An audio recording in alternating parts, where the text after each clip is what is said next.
He wanted to look perfect at the altar, even while leaving behind the only ones who called him Dad. Cast out by a cruel stepmother, the girls learned early that love can be disposable. But someone saw. Someone stopped. Someone remembered what it's like to be forgotten. The garden of the Harrison estate glowed under the golden lights of 1,000 bulbs strung between the century-old trees. Imported white orchids decorated every table, while uniformed waiters served French champagne to the 300 guests celebrating the wedding of the year in New York. Robert Harrison, 42, owner of Harrison & Associates Construction, beamed beside his new wife, Tiffany, a 35-year-old with platinum blonde hair and a designer gown that cost more than a brand-new sedan. But at the back of the property, far from the spotlights and the cameras of the society photographers, 2 6-year-old girls trembled, kneeling on the cold pavement of the parking lot.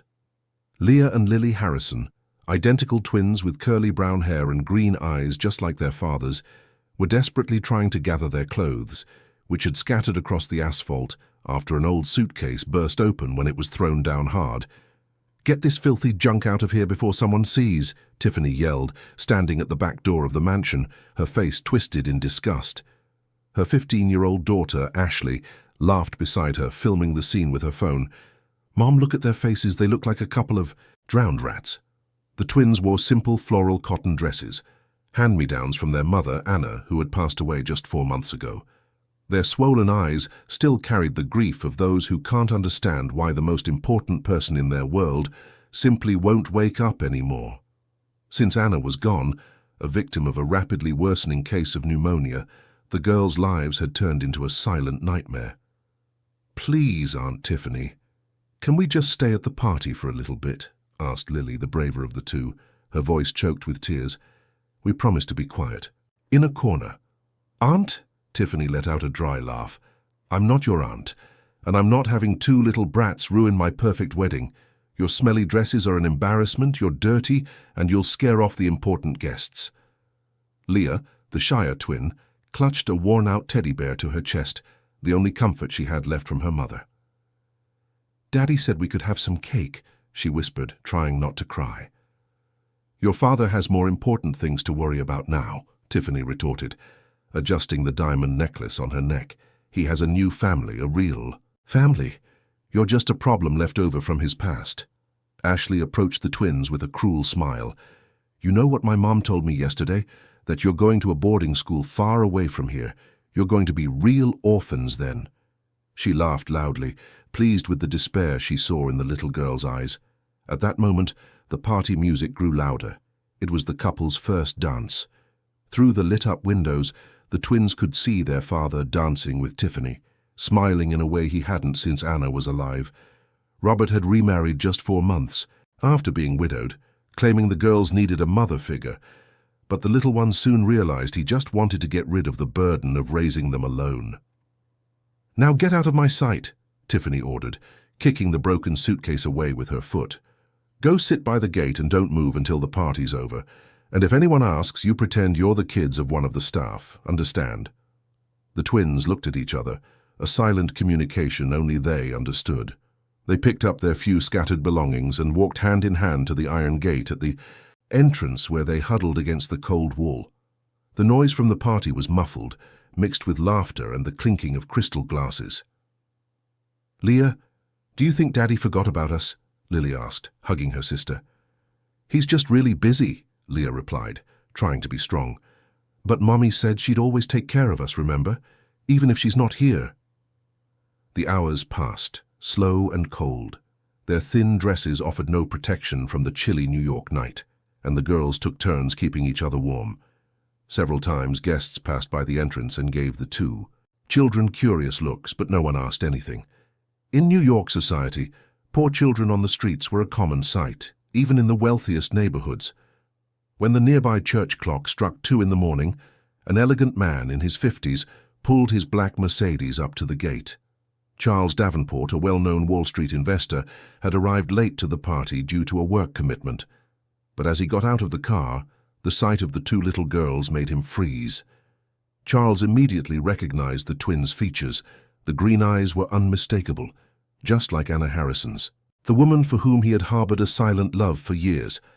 Anna, who had helped him when he was just a young accountant with no prospects, who had believed in his potential when no one else did.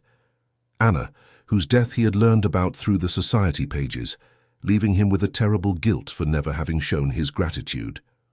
"What are you two doing out here all alone?" Charles asked, crouching down in front of the girls. Lily looked up with her swollen eyes. "Aunt Tiffany told us to wait here. We're not allowed in the party." A surge of anger rose in Charles's chest. 20 years earlier, he himself had been kicked out of his home after his parents' death, when greedy relatives took everything he had. He knew all too well the feeling of abandonment and humiliation those girls were experiencing. "You're Robert's daughters," Charles said, more a statement than a question. "We are," Leah confirmed, clutching her teddy bear tighter. "But he's really busy with his new party." Just then, Tiffany appeared at the main door, seeing Charles talking to the girls. Her eyes widened with worry. Charles Davenport was one of the most influential investors in the state, and his opinion could affect Robert's business. "Charles, what a wonderful surprise," she exclaimed, walking quickly toward them. "These are Robert's daughters from a previous marriage. They're just playing out here. You know how kids love to pretend they're poor." Charles looked directly into Tiffany's eyes, and she felt a chill run down her spine. There was something dangerous in his expression. "Playing?" he repeated, noticing the girls' purple lips from the cold and their rumpled clothes. "An interesting game." Lily tugged on the sleeve of Charles's jacket. "Mister, can we have something to eat? Leah's stomach hurts because she's so hungry." The sentence hit Charles like a punch. He stood up slowly, staring at Tiffany with a coldness that made the woman take a step back. "Where is Robert? I need to speak with him now." He's busy with the important guests," Tiffany stammered. "Maybe later."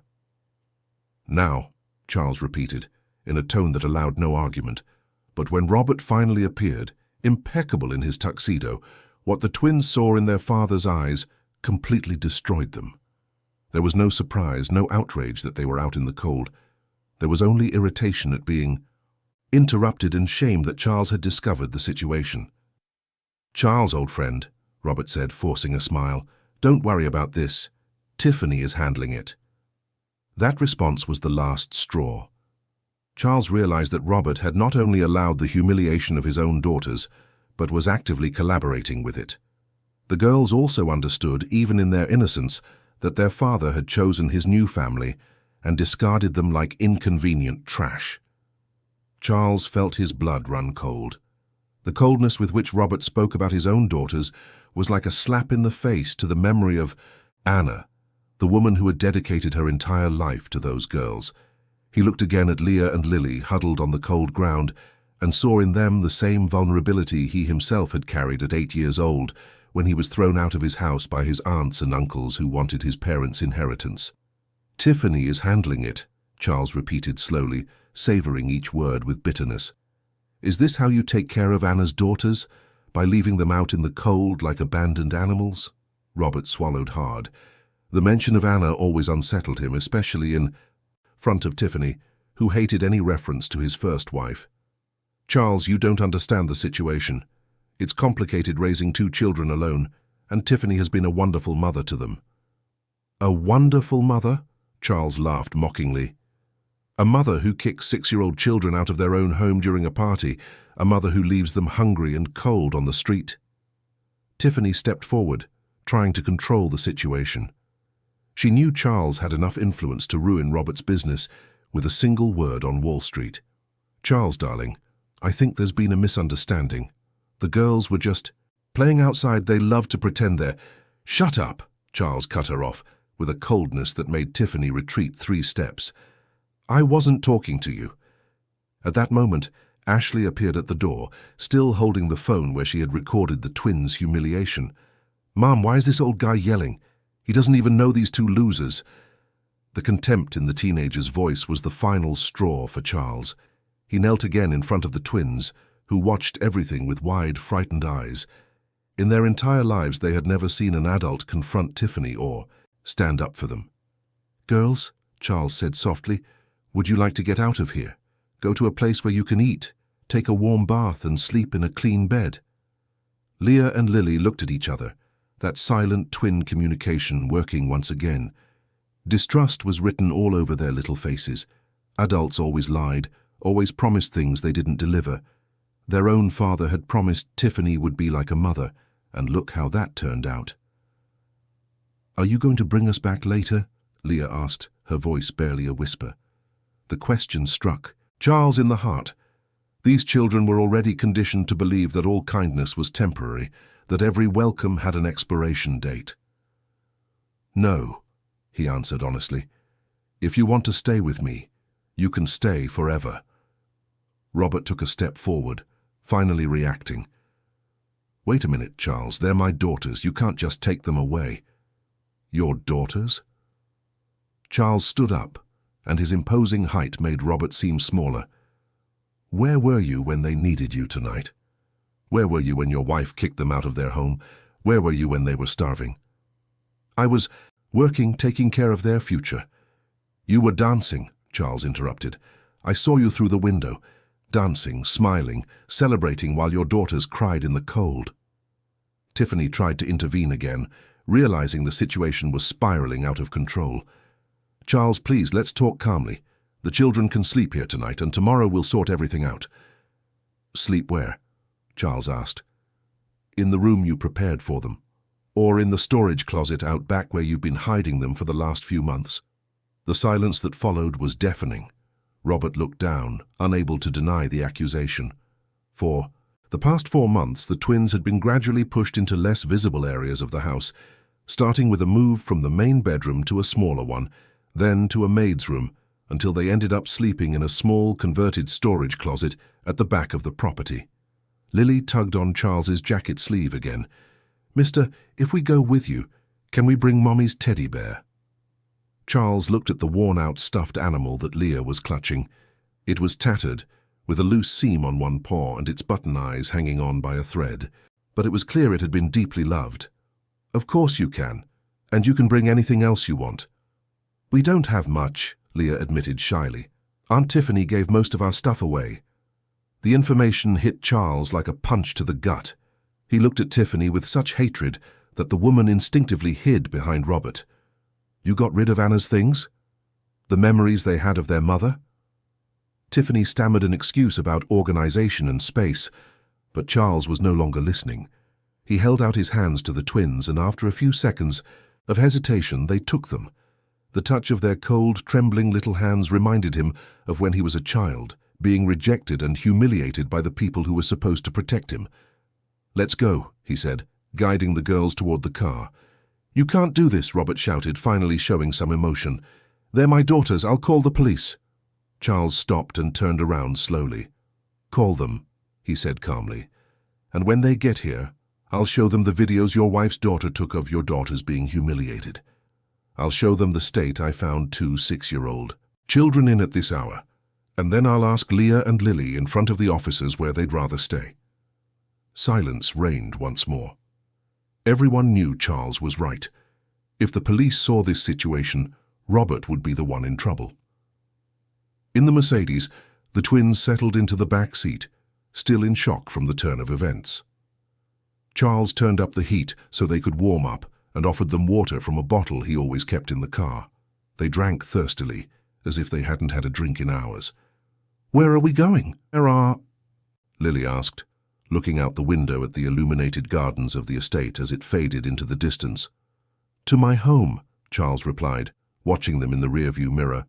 "You'll have your own room, with warm beds and toys, and no one will ever yell at you or make you go hungry again. What if Daddy comes to get us?" Leah's question revealed more fear than hope. Charles felt his heart ache.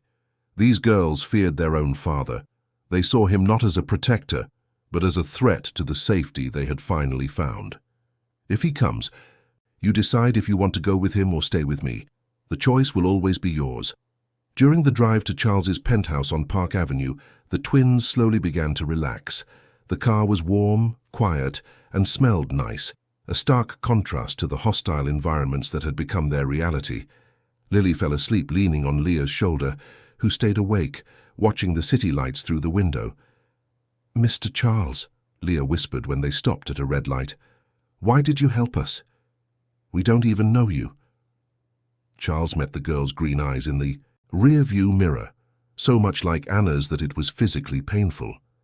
Because your mother helped me a lot when I was young, she was a good person who deserved to have happy and protected daughters. You knew Mommy? I did. She was a very special woman, and you two are special too.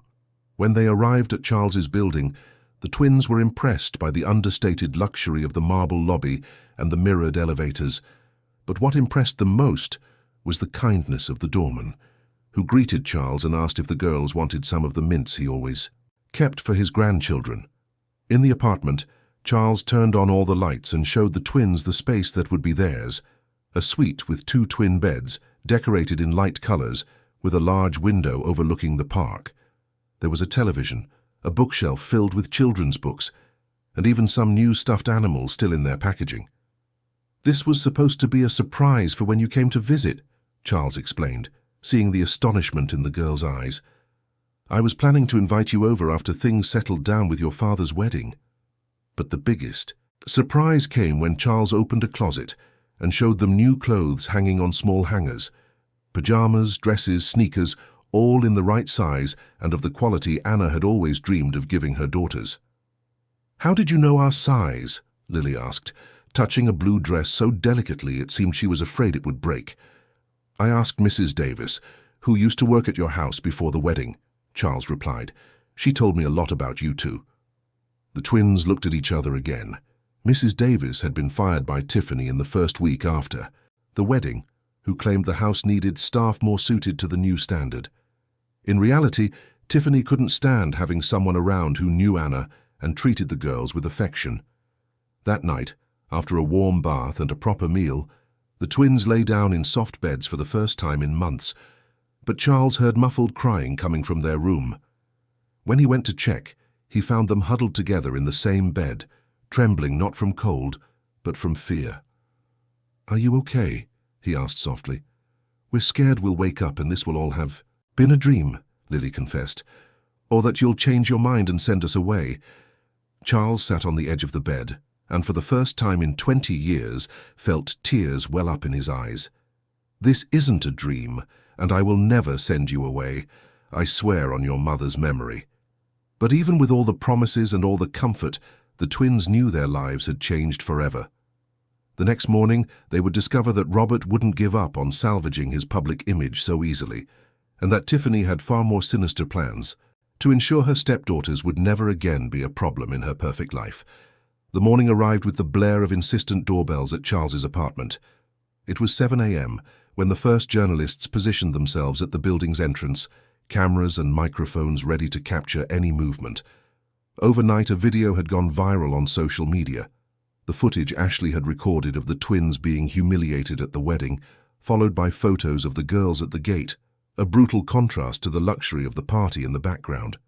Charles woke up to the insistent ringing of his phone. It was his lawyer, Michael Davis, his voice tense. Charles, have you seen the news? It's looking bad for Robert, but this could blow back on you too. Some people are questioning if what you did was kidnapping. Kidnapping? Charles got out of bed, walking to the window to observe the commotion on the street. Kidnapping is what that man was doing to his own daughters. Leah and Lily were still sleeping soundly, having had a full night's rest for the first time in months. Charles didn't want to wake them, but he knew the day would be long and difficult. The phone rang again. This time it was Teresa, the housekeeper who had worked for him for 15 years. Mr. Charles, I'm coming in early today. I saw the news and figured the girls will need special care, Teresa said in her motherly voice. She had lost a daughter in an accident years ago and had since dedicated all her maternal love to the few who crossed her path. While Charles made coffee, the twins woke up, startled by the noise of news helicopters circling the building. Lily ran to his room, followed by Leah, both still in the new pajamas he had bought them. Uncle Charles, why is it so noisy? Lily asked, using an affectionate term for him for the first time. Is it because of us? Leah whispered, tears already in her eyes. Did we do something wrong? Charles knelt to their level, holding their small hands which were still cold with nerves. You did nothing wrong, ever. What happened last night became news, and now everyone wants to know the truth about how you were treated. At that moment, the intercom buzzed. It was the doorman, informing him that Robert was in the lobby with Tiffany and 2 lawyers demanding to come up and get his daughters. Charles looked at the twins and saw the terror in their eyes. "Are they here?" Leah asked, hiding behind Charles. "Do we have to go back with them?" Lily added, clutching her mother's teddy bear to her chest. "No," Charles answered firmly. "No one is going to force you to do anything, but it might be best to talk to them here, with my lawyer present, so everything is crystal clear." When Robert entered the apartment 15 minutes later, the change in his appearance was shocking. The impeccable man from the night before had deep dark circles under his eyes, his hair was a mess, and his hands were visibly shaking. Tiffany, in contrast, maintained her composure, but her eyes betrayed a controlled fury. "Girls, Daddy's here to take you home," Robert said, trying to force a smile. Everything last night was a big misunderstanding. The twins shrank behind Charles, who kept a protective hand on each of their shoulders. "A misunderstanding," he repeated ironically. "Kicking 2 children out of their home is a misunderstanding." Dr. Frank Miller, Robert's lead attorney, a heavy-set man in his 50s, stepped forward. "Mr. Davenport, what you've done constitutes unlawful removal of a minor. These children have a legal father and must be returned immediately." "And I have videos that show neglect and abuse," Michael, Charles's lawyer, retorted. "Not to mention the dozens of witnesses who saw the situation last night." Tiffany couldn't hold back. "Manipulated videos. My daughter was just playing with her phone. These 2 have always been dramatic, always pretending to be victims." "Dramatic?" Charles stood up, his voice rising. "They are 6-year-old children who lost their mother 4 months ago, and who now have a new mother." Tiffany shouted back, "I married Robert to give them a complete family." "Liar!" The word escaped Lily's mouth before she could stop it. All the weeks of humiliation, all the nights spent hungry, all the cruelty disguised as discipline exploded in that moment. "You hate us. You always said we were a problem." The ensuing silence was awkward. Tiffany turned red with anger, but couldn't deny it in front of the lawyers. Robert seemed to shrink even more, unable to defend either side. "This is absurd," he finally muttered. "Tiffany has always treated you well. You're the ones who are ungrateful and disrespectful." The sentence hit the twins like a slap. Even after everything that had happened, they had still held a secret hope that their father would defend them, that he would acknowledge their suffering. But there he was, once again taking Tiffany's side. "Ungrateful?" Leah spoke for the first time, her voice small but firm. "We always tried to be good. We always obeyed. We never asked for anything." "You asked for food when you were hungry," Charles reminded him.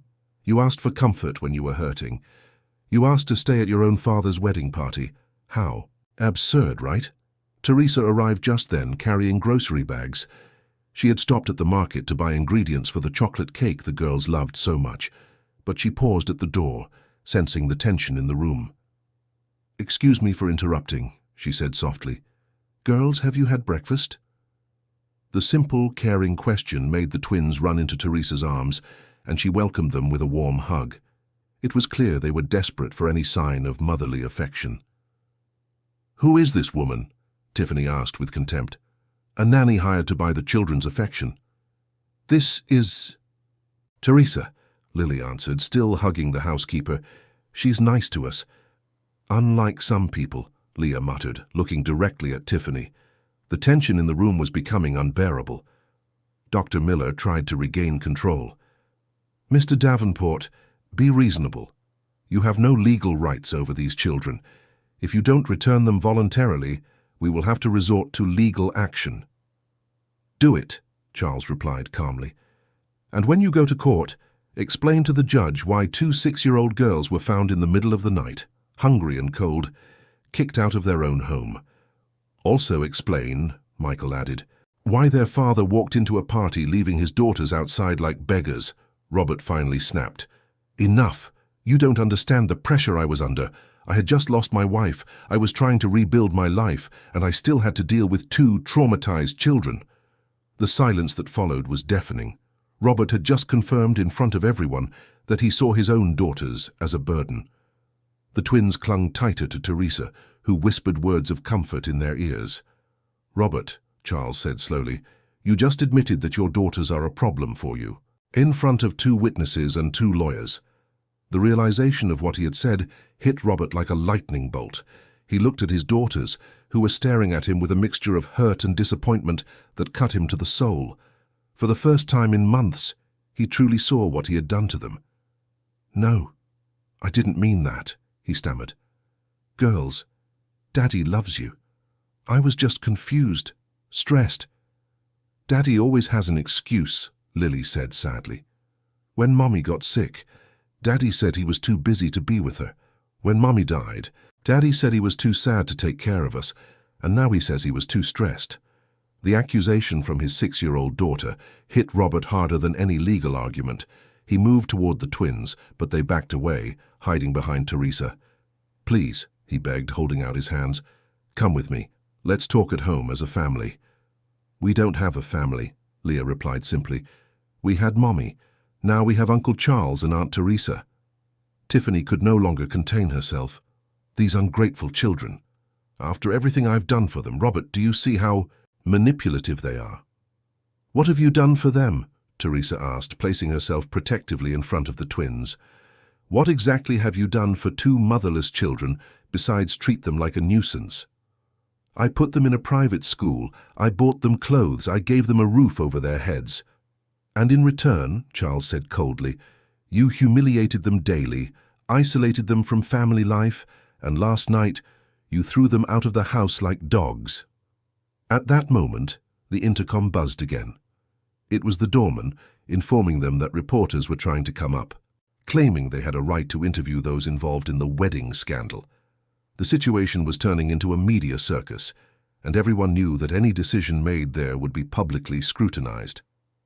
"Robert," Dr. Miller said urgently, "we need to get out of here now. The press is turning this into a spectacle, and every minute we spend here makes our position worse." But as Robert stood up to leave, something unexpected happened. Lily broke free from Teresa's arms and ran to him, hugging his legs. "Daddy, please don't let Aunt Tiffany be mean to us again. We just want you to like us." His daughter's hug broke Robert's last line of defense. He knelt and held her tight, tears streaming down his face. For a moment it seemed like everything could be resolved, until Tiffany opened her mouth. "Robert, don't fall for this act. They're just being dramatic to get what they want." That sentence was the final straw. Lily pulled away from her father and ran back into Charles's arms. Robert understood in that moment that he had lost his daughters forever, not to Charles but to his own choices. 48 hours after the confrontation in Charles's apartment, Robert Harrison's world collapsed like a house of cards. What had started as a society scandal quickly turned into a corporate catastrophe as key investors in Harrison and Associates began canceling contracts and pulling funding. At the company headquarters, located in a glass-walled building in Midtown Manhattan, Robert faced the toughest meeting of his career. Seated around the mahogany table were 12 shareholders, each with a grimmer expression than the last. Edward Campbell, chairman of the board and an old family friend, led the meeting with a coldness Robert had never seen before. "Robert, the numbers are devastating," Edward said, spreading reports across the table. "We've lost 4 multi-million-dollar contracts today alone. The Westchester Mall cancelled the expansion project. Miller Construction terminated the partnership for the Scarsdale residential complex. The banks are questioning our outstanding loans." "It's a temporary crisis," Robert tried to argue, but his voice sounded more desperate than confident. "In a week, no one will even remember this story." "A week?" Robert Stevens, another major shareholder, laughed bitterly. "Robert, your public image is destroyed. You've become the poster child for the deadbeat dad. Mothers are organizing boycotts of our properties." On the large screen in the room, Edward displayed screenshots from social media. Hashtags like Justice for the Twins and Monster Dad were trending nationwide. Influencers with millions of followers were sharing the story, always with the same devastating photo. 2 6-year-old girls at a gate, while a lavish party glowed in the background. "There's more," Edward continued. "Time magazine wants to do a cover story on child neglect among the American elite. Guess who's going to be the main example?" Robert sank into his chair. In 2 days, the reputation he had built over 20 years had vanished. "What do you want me to do?" The situation with my daughters is already being resolved. Being resolved? John Fisher, the youngest shareholder on the board, shook his head in disbelief. Robert, you know I have 2 daughters their age. When my wife saw those pictures yesterday, she cried. She cried because she couldn't imagine a father doing that to his own kids. The criticism hit Robert like a physical blow. He knew he had made mistakes, but hearing the judgment from people he respected professionally left him speechless. The decision has been made, Edward announced formally. The board demands your immediate resignation as CEO of the company. You can keep your shares, but you will no longer have an executive role. The silence in the room was deafening. Robert looked around, searching for a friendly face, a sign of support, but found only disappointment and embarrassment. You're firing me from the company I founded. We're saving the company you destroyed, Robert Stevens corrected him. If you stay on as CEO, we'll be bankrupt in 6 months. Meanwhile, at Charles's apartment, the twins were trying to find some semblance of normalcy. Teresa had established a loving routine: pancakes for breakfast, cartoons on TV, and in the afternoon, educational activities that felt more like games. The girls, who had gone months without proper intellectual stimulation, were soaking everything up like sponges. Aunt Teresa, Lily asked, while colouring a picture of a house with a garden, why can't we go play in the park? Teresa sighed. Ever since the story went public, photographers and reporters had been constantly surrounding the building. For now, it's safer to stay inside, sweetie. There are a lot of curious people out there.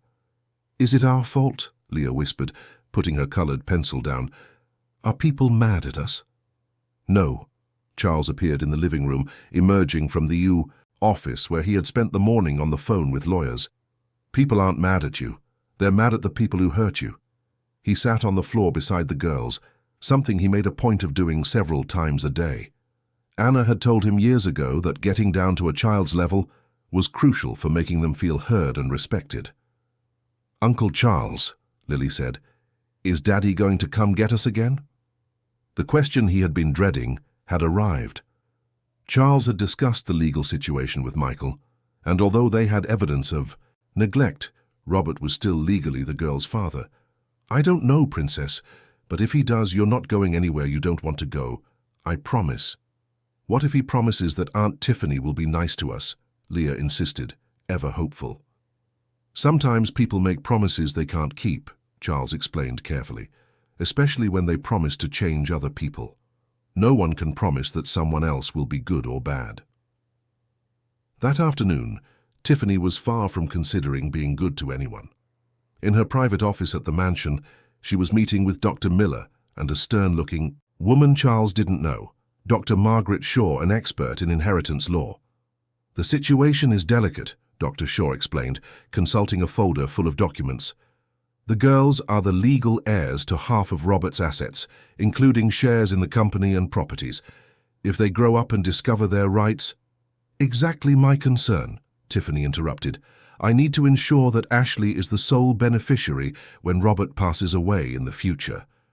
There is a legal path, the lawyer continued. Robert can relinquish custody of the girls to a third party, citing financial and emotional inability to raise them. In doing so, he would also lose the obligation to leave them an inheritance. Dr. Miller frowned. That's risky.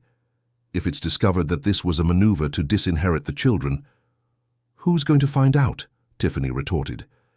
Charles Davenport has more than enough money to raise the girls in luxury. We'll frame it as an act of paternal love, Robert giving up his daughters so they can have a better life. The plan was cruel in its simplicity. Tiffany knew Robert was emotionally shattered and financially desperate. It would be easy to convince him that giving up his daughters was the best option for everyone involved. But first, Tiffany said with a cold smile, we need to do some damage control. This story can't continue to tarnish our reputation. What do you have in mind? Dr. Miller asked, though he already suspected the answer. A major public reconciliation event. We'll throw an early birthday party for the twins. I'll play the part of the remorseful stepmother. Robert will be the devoted father, and the girls will be forced to participate in the charade. And if they refuse? Tiffany laughed dryly. They're 6-year-old children, half an hour in front of— The cameras, a few expensive gifts, and everyone will forget what happened at the wedding. But what Tiffany didn't know was that Charles was already one step ahead of her. In his office, he was carefully opening an envelope he had found among Anna's personal belongings, documents Robert had given him years ago to keep in a safe deposit box. Inside the envelope was a handwritten letter from Anna, dated 2 months before she passed away. In it, Anna expressed her concerns about her daughter's future and left clear instructions about her wishes should anything happen to her. Along with the letter was a copy of Anna's will and documents proving the origin of a considerable inheritance she had received from her parents, an inheritance that was to go entirely to the twins. "Michael," Charles said into the phone, "you need to get over here right away. I found something that could change this whole situation." When the lawyer arrived and examined the documents, his face lit up. "Charles, this is gold. Anna left a fortune to the girls, completely separate from Robert's assets. And there's more. She names you as their preferred guardian in the event something happened to her." "She did that. It's all here, notarized. Anna knew she was sick and prepared to protect her daughters. She wrote that she trusted you more than anyone else, including her own husband." Charles felt tears in his eyes. Anna had thought of everything, even the possibility of Robert failing as a father. "Does that mean—" "It means we have a solid legal basis to petition for custody of the girls. And what's more, they aren't financially dependent on Robert. They have a substantial estate of their own." That night, as the twins slept peacefully in their safe room, Charles looked out the window at the illuminated city. He knew the battle was just beginning, and that Tiffany would do anything to regain control of the situation. What he didn't expect was to receive, the next day, an official invitation to a family reconciliation party to be held in the grand ballroom of the Plaza Hotel, with full coverage from the society press. Tiffany was staging the biggest performance of her life, and she wanted Charles and the twins as her leading actors. The war for the hearts and minds of the two little girls was about to go public, and only one person would emerge victorious. The grand ballroom of the Plaza Hotel was transformed into a fairy tale scene. Pink and lavender balloons decorated every corner, tables covered with lace tablecloths displayed French pastries, and a 3-tiered cake dominated the center of the room. Every detail was meticulously planned to create the perfect image of a lavish children's birthday party. Tiffany moved through the ballroom like a film director, adjusting every detail as society photographers were already taking their strategic positions. She wore a pale pink dress, specifically chosen to project a maternal and delicate image, a complete departure from the cold woman who had kicked 2 children out of their home a week ago. "Remember," she told the reporters present, "this party is my way of apologizing to the girls for last week's misunderstanding. Sometimes the stress of planning a wedding can cause minor disagreements to be misinterpreted." Robert stood in a corner of the ballroom, visibly uncomfortable.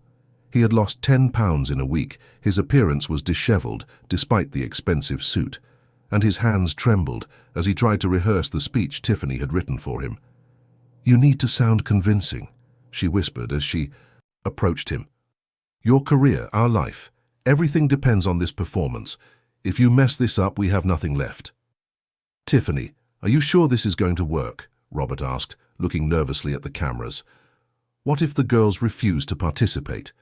"They're children," she replied coldly. "Children do what adults tell them to do, especially when there are presents and sweets involved." But over the last 48 hours, Tiffany had taken steps to ensure the twins had no choice. She had spread rumors to the press that Charles was manipulating 2 traumatized children against their own father, using his wealth to buy their affection. She had also insinuated that Charles had questionable intentions in kidnapping 2 little girls. "Did Dr. Miller get the court order?" she asked the lawyer as he approached. "Yes," he replied, showing her an official document. "The judge has ordered that the children must attend this family reconciliation meeting. If Charles refuses to bring them, he could be charged with contempt of court." At Charles's apartment, the atmosphere was completely different. The twins were sitting on the sofa clutching their mother's teddy bear, while Charles and Michael discussed the legal situation. "We have no choice," Michael said, holding the court order. "If we don't take the girls, you could be arrested. And that would give Tiffany exactly what she wants, to remove the children from your protection. Uncle Charles, Lily said timidly, do we have to go? Charles knelt in front of them as he always did when he had something important to discuss. Unfortunately, yes, but I'll be with you the whole time, and Teresa will be there too. Is Aunt Tiffany going to pretend she likes us? Leah asked with a sad wisdom beyond her 6 years. Probably, Charles admitted honestly. She's going to try to convince people that it was all a misunderstanding. But you know the truth, I know the truth, and that's what matters. What if she makes us say it was a lie? Lily whispered. That she was always nice to us? Charles felt his heart ache. These girls had learned far too early about the cruelty of adults, about how lies could be disguised as affection. You will never be forced to lie. If anyone asks you anything, you can just be quiet. You don't have to say anything you don't want to. An hour later at the hotel, Charles entered the ballroom holding Leah and Lily's hands. The girls wore identical blue dresses that Teresa had bought. Their hair was neatly combed, but their little faces were tense with nervousness. The camera flashes went off immediately. Tiffany rushed over, her arms open in a perfect performance of maternal affection. My girls, I've missed you so much. But when she tried to hug them, the twins shrank back against Charles, refusing any contact. The moment was captured by the cameras, and Tiffany had to improvise quickly. They're still a little shy, she told the reporters, forcing a smile. It's normal after a few days away from home. Robert approached hesitantly. Girls, Daddy planned a beautiful party for you. There are presents, cake, everything you like. It's not our birthday, Leah said simply. The child's innocent observation created a moment of awkward silence. Tiffany quickly intervened. It's a special party to celebrate our family being reunited. But we're not reunited, Lily observed. Mommy's not here. The mention of Anna caused visible discomfort in Robert, who looked down. Tiffany, however, saw an opportunity. That's right, sweetie. Mommy isn't with us anymore. But now you have a new mommy who wants to take care of you with so much love. You're not our mother, Leah said with a firmness that surprised everyone present. Our mother died, and you were never nice to us. The silence in the ballroom was deafening. The reporters exchanged glances, realizing that something far more complex was happening than a simple family reunion. Tiffany felt control of the situation slipping from her grasp. Honey, you're confused. I've always treated you with kindness. Ask your daddy. All heads turned to Robert, who froze. It was the moment of truth. He could either support Tiffany's lie or admit the reality of what his daughters had suffered. Daddy, Lily said, looking directly into her father's eyes, why did you let Aunt Tiffany be mean to us? Why didn't you take care of us when Mommy died? The question hit Robert like a punch to the gut. He looked around the ballroom, at the cameras, at Tiffany, at the guests waiting for an answer, and finally at his daughters, who were staring at him with a mixture of hope and resignation. He began, but the words wouldn't come. At that moment, a female voice echoed from the back of the room. Excuse me, may I interrupt? Everyone turned to see a middle-aged woman, elegantly dressed, walking purposefully toward the group. It was Dr. Monica Evans, an investigative journalist known for her exposés on corruption among the American elite. Dr. Evans, Tiffany said nervously, what a surprise to see you here. I received some interesting information about this family, the journalist replied, holding an envelope, including a letter left by the late Anna Harrison, the mother of these children. Charles's eyes widened. He had given copies of Anna's letter to Michael, but he hadn't expected it to reach the press so quickly. What letter? Robert asked, suddenly alert. A letter where Anna expresses her concerns about her daughter's future, Dr. Evans explained. A letter where she specifies that, in the event something happened to her, she would prefer the girls to be in the care of Charles Davenport, not their own father. The impact of the revelation was devastating. Tiffany turned pale. Robert staggered as if he had been physically struck, and the murmurs from the guests grew into an agitated buzz. That's impossible, Tiffany stammered. Anna would never write something like that. "It's all here," the journalist said, showing the documents. "Notarized. 2 months before her death. Anna Harrison knew she was sick and took legal precautions to protect her daughters." The twins looked at Charles, confused by all the adult commotion. "Uncle Charles," Leah whispered, "did Mommy really say that?" Charles knelt to their level again, completely ignoring the cameras and the buzz around them. "Your mother wanted to make sure you would always have someone to take care of you with real love. Does that mean we can stay with you forever?" Lily asked, a timid hope in her voice. Before Charles could answer, Tiffany exploded. "This is a sham. These documents are fake. Charles Davenport is buying off journalists to invent lies about our family." "Mrs. Harrison," Dr. Evans said calmly, "these documents have been verified by the country's top handwriting experts. They are authentic." "And there's more," added Michael, who had just arrived in the ballroom. "Anna left a considerable inheritance to her daughters, completely independent of Robert's assets. The girls are financially independent." The information was the final blow. Tiffany realized that all her plans to disinherit her stepdaughters had crumbled. Worse, they had their own money, which meant they didn't need Robert for anything. "No!" she screamed, completely losing her composure.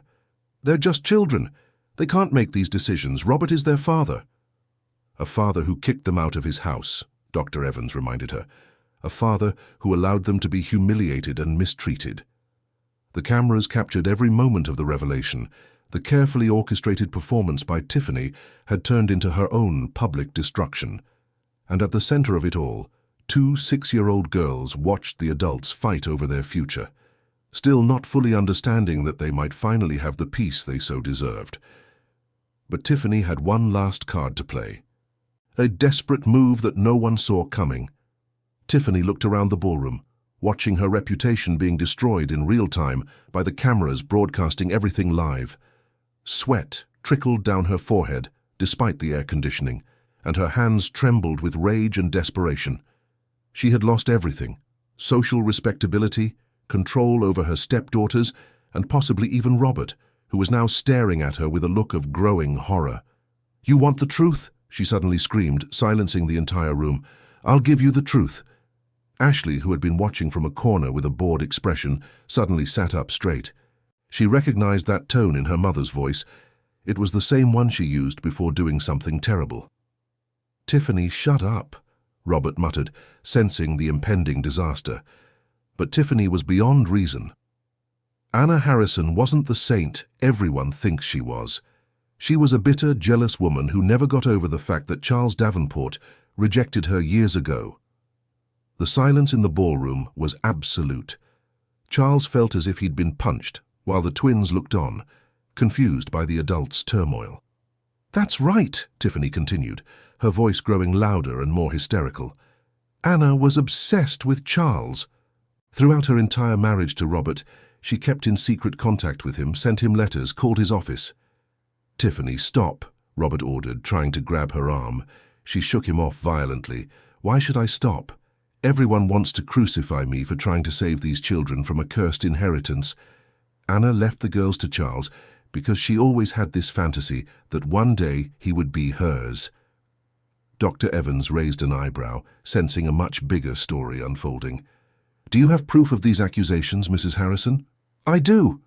Tiffany ran to her purse and pulled out a stack of yellowed letters.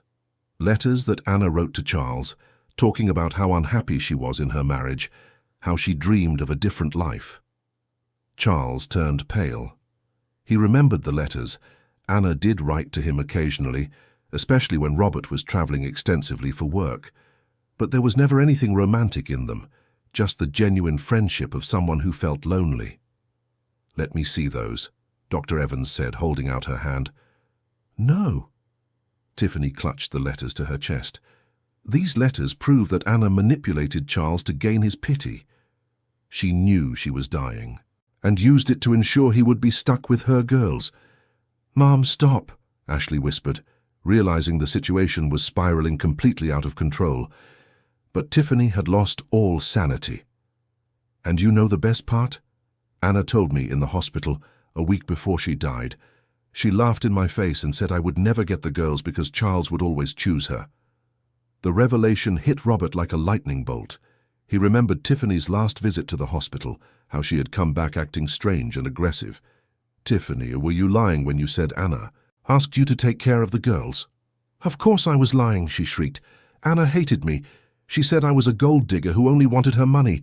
She said she would make sure I never got my hands on her daughter's inheritance." The twins started to cry, not because they fully understood the discussion, but because they recognized the cruelty in Tiffany's voice, the same cruelty they faced every day at home. Charles knelt to comfort them, whispering reassuring words while trying to process what he was hearing. The letters Anna wrote him were innocent, just the vents of a woman who felt misunderstood by her workaholic husband.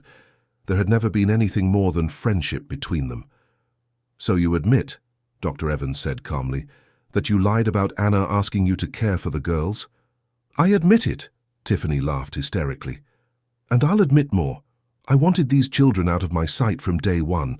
They were a constant reminder that I was the second choice, that Robert would always love Anna more than me." The ballroom was in total shock. Reporters frantically scribbled down every word, knowing they were witnessing one of the biggest society scandals of the decade.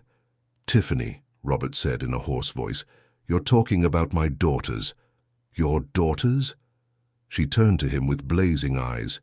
"When was the last time you actually saw them as daughters? When was the last time you played with them, asked about their day at school, or comforted them when they cried for their mother?" The accusation hit Robert hard because it was true. He had distanced himself from his daughters after Anna's death, unable to cope with his own grief and the responsibility of raising them alone. "I was grieving," he muttered. "Anna was my life." "Anna was your life?"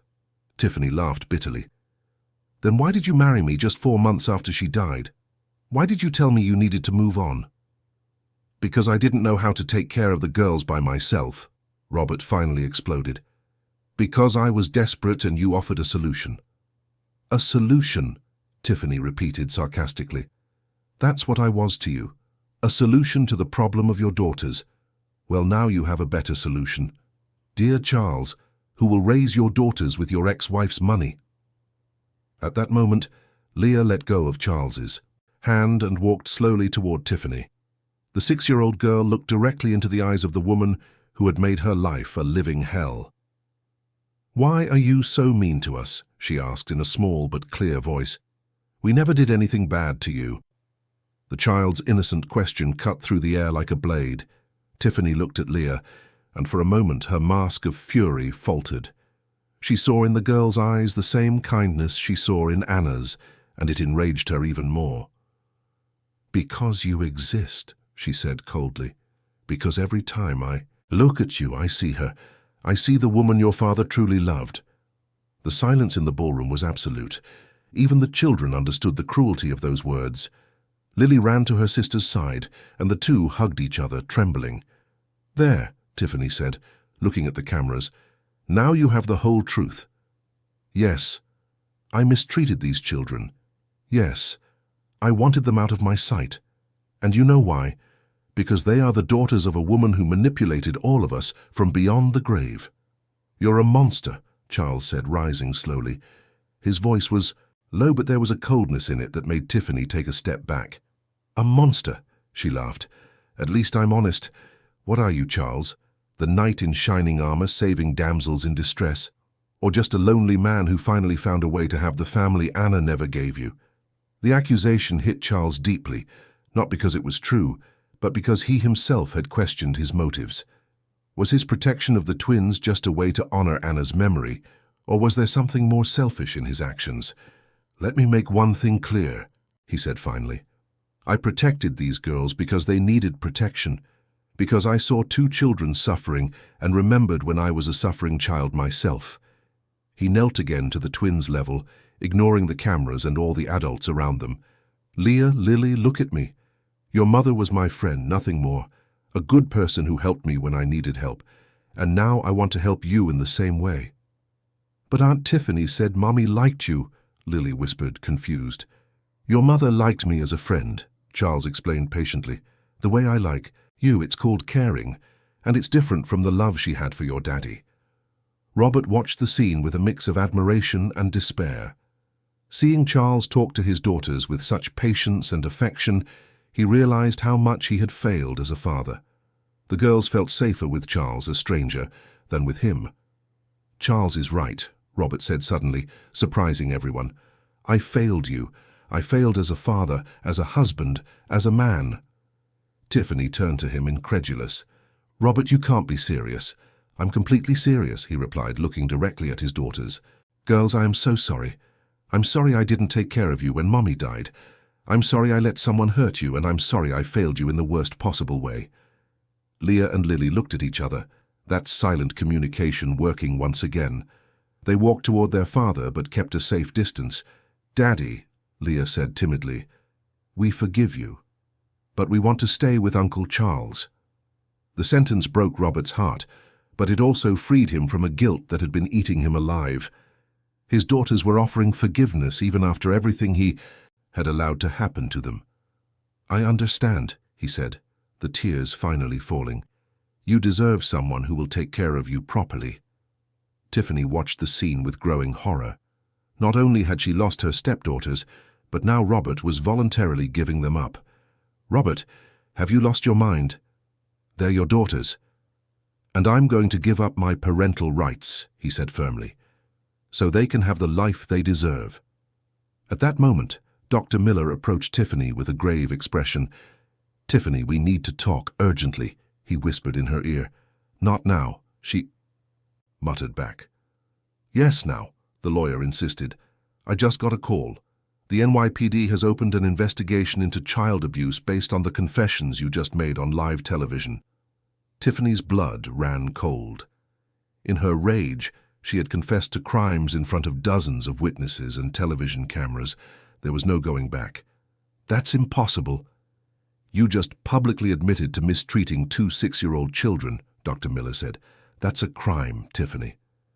As the reality of her actions began to sink in, Tiffany looked around the ballroom and saw only faces of disapproval and disgust.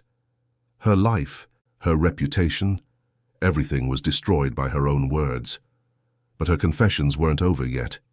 There was one last secret she held, something that could destroy not just her, but the entire Harrison family forever. Patricia watched the chaos around her, reporters speaking frantically into their microphones, guests whispering among themselves with shocked expressions, and the cameras capturing every second of her public downfall. But amidst the desperation, a terrible idea began to form in her mind. If she was going down, she was taking everyone with her. "You want more truth?" she suddenly screamed, causing the entire ballroom to fall, silent again.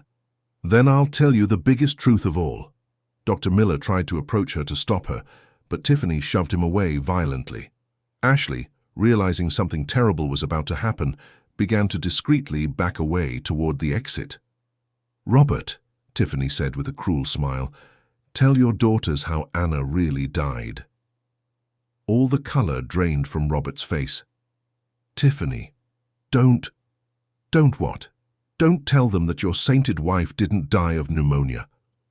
She turned to the cameras, knowing she had the entire country's attention.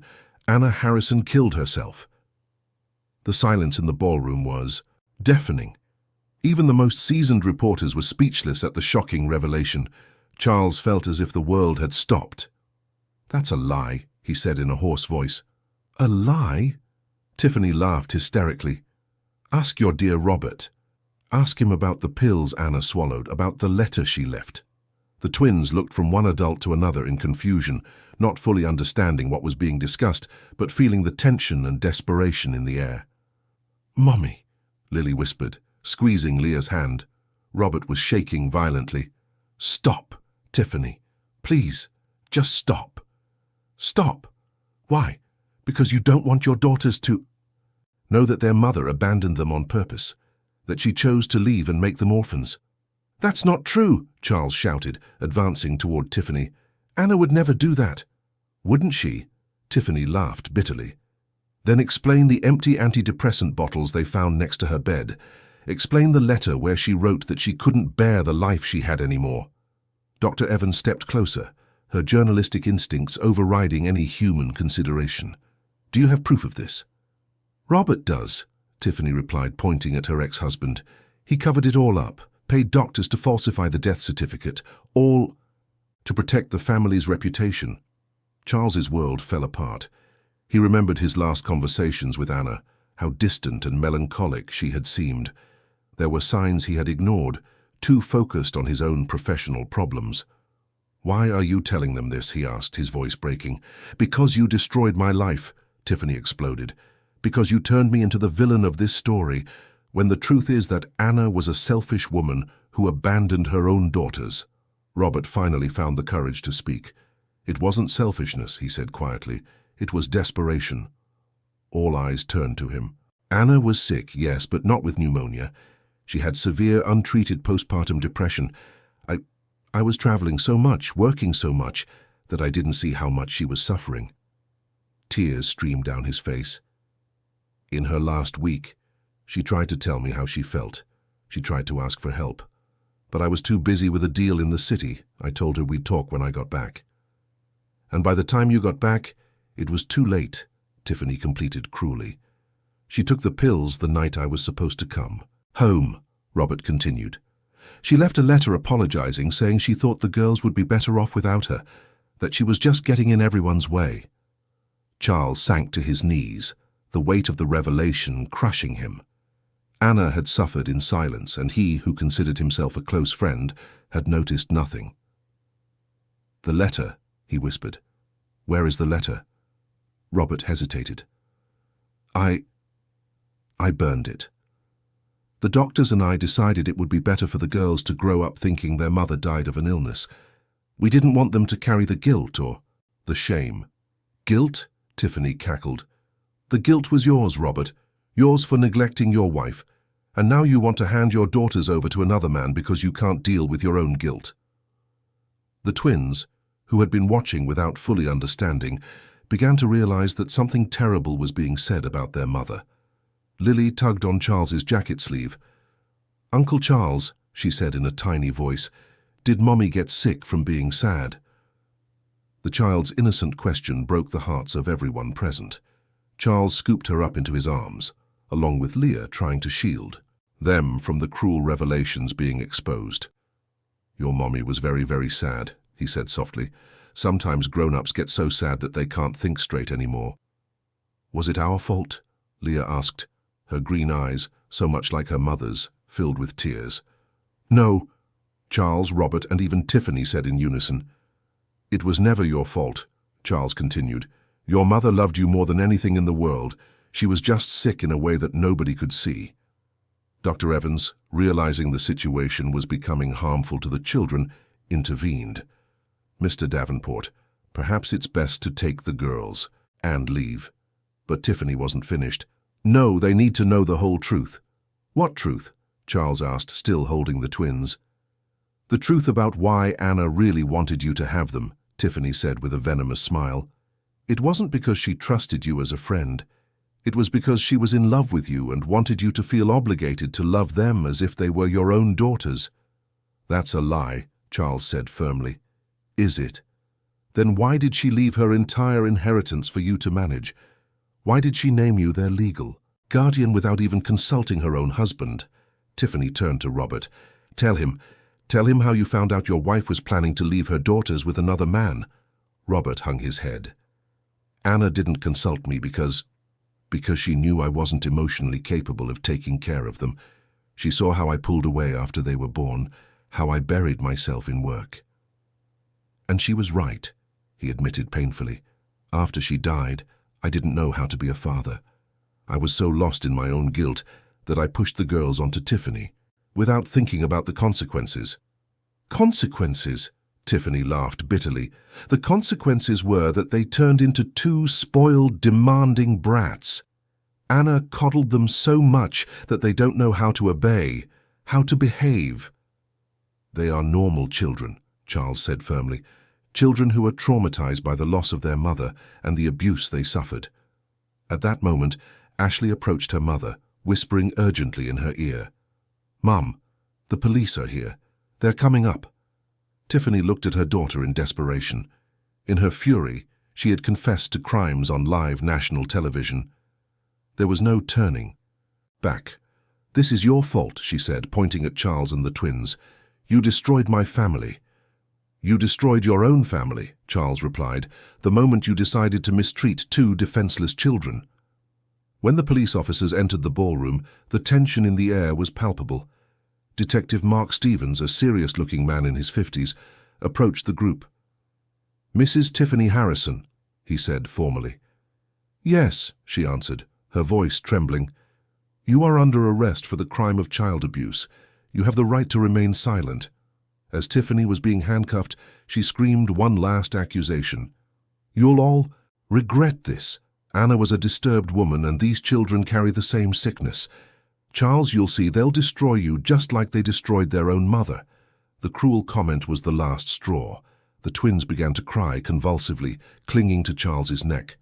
They didn't fully understand what was being said, but they knew it was something terrible about their mother. "Enough," Charles said in a voice that brooked no argument. "You've caused enough trauma for two little girls." As Tiffany was led away by the officers, followed by a quietly weeping Ashley, the ballroom emptied quickly. The reporters rushed off to file their stories on the biggest society scandal of the year, and the few remaining guests awkwardly departed. Robert approached Charles and his daughters, who were still crying softly. "Charles," he said in a hoarse voice, "I know I don't deserve forgiveness, but can I at least say goodbye to them properly?" Charles looked at the twins, who shrank back as their father approached. "Girls, do you want to talk to Daddy?" Leah and Lily looked at each other. After a few seconds, Lily gave a timid nod. Robert knelt to their level, tears streaming down his face. "Girls, I know I've been a terrible father. I know you've been through horrible things because of me." "Daddy," Leah said softly, "why didn't you take care of us when Mummy got sad?" The child's simple question shattered Robert's heart. "Because I was lost, honey.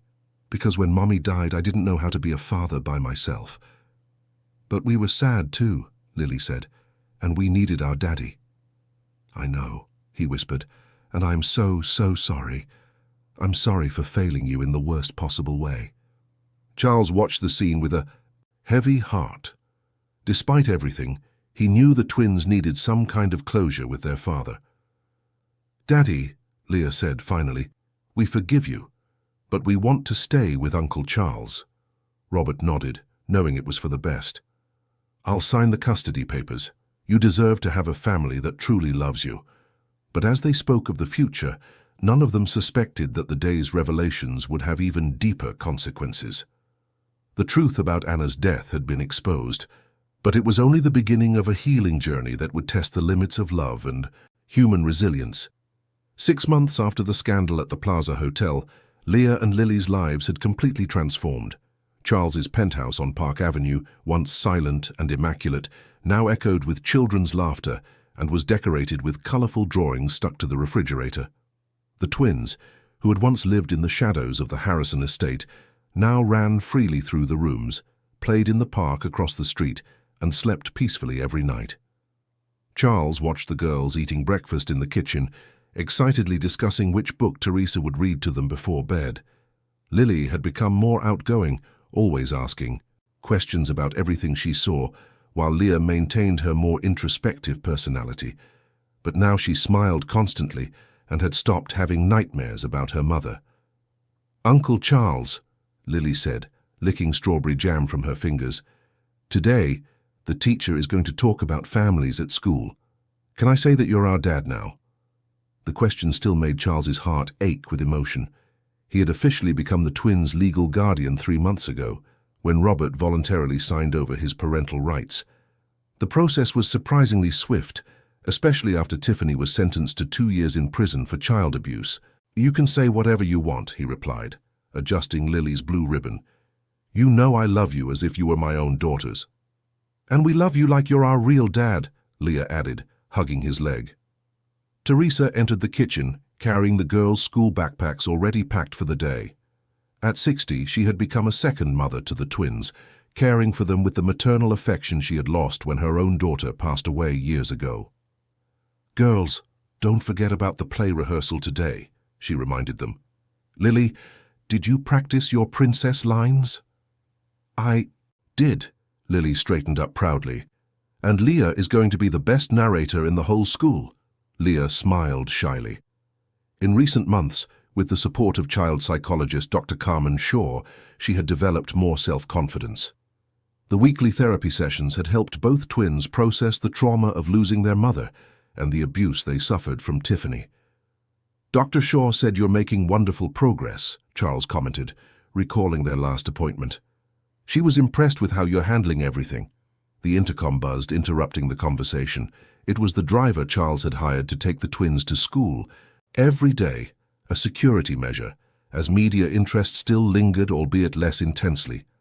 "Let's go, girls," Teresa said. "Time for school."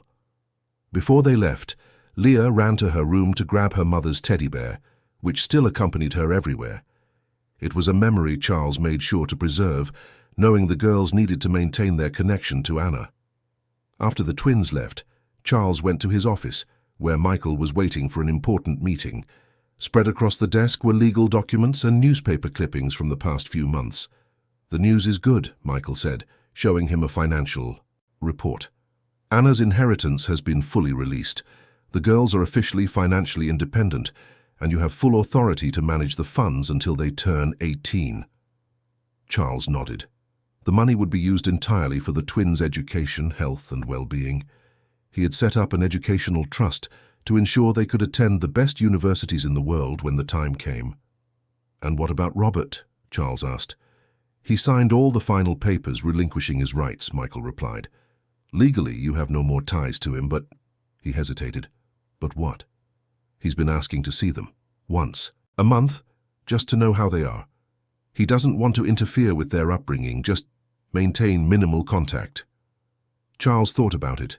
Robert had sought psychological help after the events at the hotel and was trying to rebuild his life.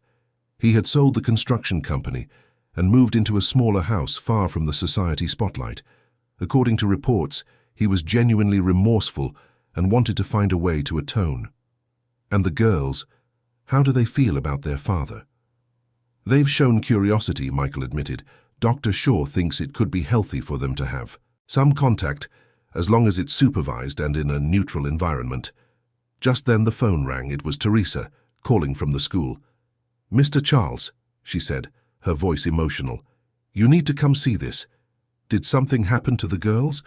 "No, nothing bad, quite the opposite. It's about the school play. They did something special." Intrigued, Charles cancelled the rest of his morning appointments and drove to the private school where the twins were enrolled. The Brighton Academy had become a safe haven for them, with teachers trained to handle children who had experienced trauma. In the school auditorium, parents and guardians gathered to watch the rehearsal for the play Families of the World. Lily, dressed as a medieval princess, was narrating the story of different types of families, while other children acted out the parts of parents, mothers, grandparents, and siblings. But when it was Leah's turn, something unexpected happened. Instead of reading the original script about traditional families, she improvised. "Some families are made by blood," she said in a clear voice, "but others are made by love. My sister and I lost our mommy, but we got a new family with Uncle Charles. And Aunt Teresa. They chose to love us, and we chose them too." The silence in the auditorium was complete.